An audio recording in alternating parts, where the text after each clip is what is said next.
I've never in my life seen clouds like this before. Frozen bodies of children sacrificed by Inca. 3 Inca mummies that were discovered in Argentina close to the high top of Volcan Uyayaco were so beautifully preserved that they gave a human face to the lengthy ceremony of Capaconcha that culminated in their sacrifice. Now, the 13-year-old Uyayaco maiden and her younger companion, Uyayaco boy, the lightning girl, have been discovered. It's clear that drugs that cause mental confusion were used both in their actual deaths as well as in a year-long series of rituals that prepared them for their final moments. Coca and alcohol both have the ability to cause altered states thought to be sacred in Inca religious doctrine. The drugs, however, probably also served a more practical purpose, confusing and sedating the young victims on the high hillside to help them accept their dismal destinies.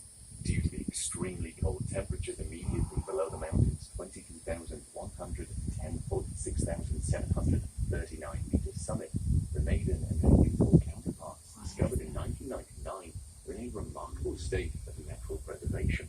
The pristine condition of the objects and textiles arranged in the tomb-like structure, together with the extraordinary level of preservation, allowed specialists to reconstruct the events that occurred in this tenuous atmosphere some 500 years ago.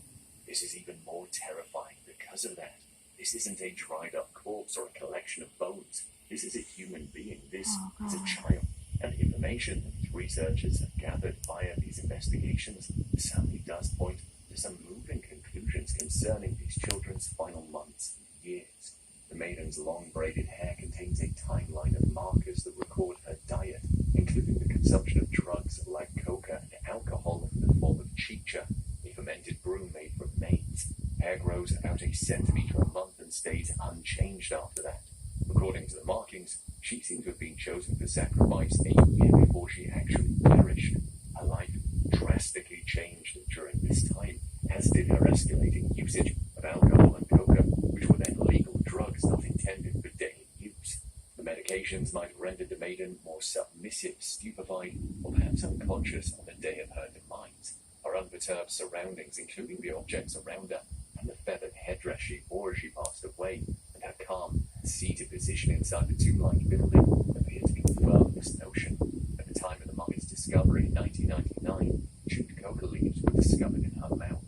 Due to disparities in age and stature, perhaps because of their understanding of the ritual itself, the younger children exhibit lower levels of coca and alcohol consumption. And while other Capacocha locations exhibit signs of violence, such as brain injuries, these children were allowed to go without incident. Either they succeeded in mastering the procedures for carrying out this kind of sacrifice, or the children behaved much more subtly. The mummies are currently housed in a museum in Argentina.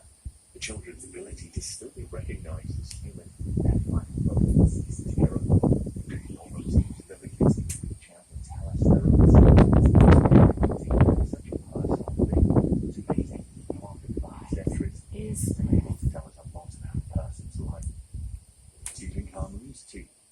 One of the most well-known curses in the world was the Curse of the Pharaoh, also known as King Tut's You can see the Curse. sky. Since King Tutankhamun's tomb was found, there have been persistent tales that anyone who violates the location of the boy king's ultimate resting place will be subject to a terrible curse. Even if it's not nearly as dramatic as a murderous mummy, it's generally accepted that many of the individuals involved with the opening of the tomb were so cursed and died in mysterious circumstances. The legend gained prominence because a few people engaged in uncovering the tomb did in fact pass away quickly after it was found. The 5th Earl of Carnarvon, a British aristocrat and enthusiastic Egyptologist who helped fund the investigation, George Edward Stanhope Molyneux Herbert,